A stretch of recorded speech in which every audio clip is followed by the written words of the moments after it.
वक्रतुंड महाकाय सूर्यकोटि समप्रभ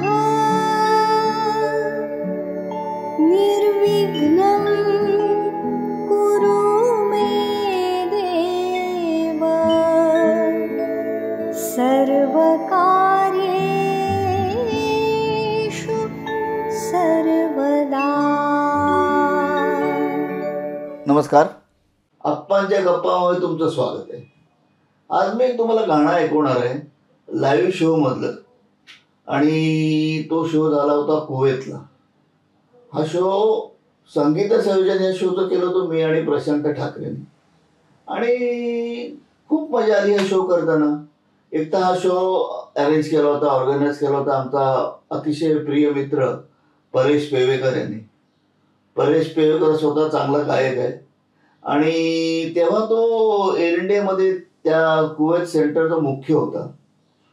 तो ऑर्गनाईज केला त्यांनी, आणि मोठे गायक होते, मोठा कार्यक्रम होता तो। मुख्य गायक त्याच्यामध्ये सुरेश वाडकर आणि कविता कृष्णमूर्ती हे होते।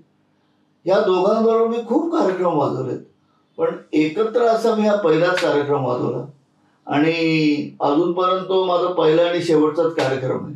कारण त्याच्यानंतर मी त्या एकत्र कार्यक्रम त्या दोघांचा मी नाही वाजवलाय, सुटे सुटे वाजवलेत मी। तर जे गाणं मी ऐकवणार आहे तर कविता कृष्णमूर्तीने गायलंय, अप्रतिम गायलंय ते। आणि त्यामध्ये मी हार्मोनियम वाजवले, आमच्या प्रशांतनी कीबोर्ड वाजवलाय, इतरही काही वादक होते। एक आमचा मित्र होता त्याच्यामध्ये नंदू केरकर नावाचा, तर आणि बाकी सगळे तिकडचेच होते लोक, पण छान वाजवत होते सगळे। एकंदरीत हे गाणं छान झालंय। जे काही लाईव्ह ह्याच्यामध्ये ज्या त्रुटी असतात, चांगलं असेल ते सगळं ह्याच्यामध्ये आलेलं आहे। तर त्या हिशोबात तुम्ही ते ऐका, तुम्हाला नक्की आवडेल। लाईक करा, शेअर करा, कॉमेंट करा। धन्यवाद। वंदे मातरम।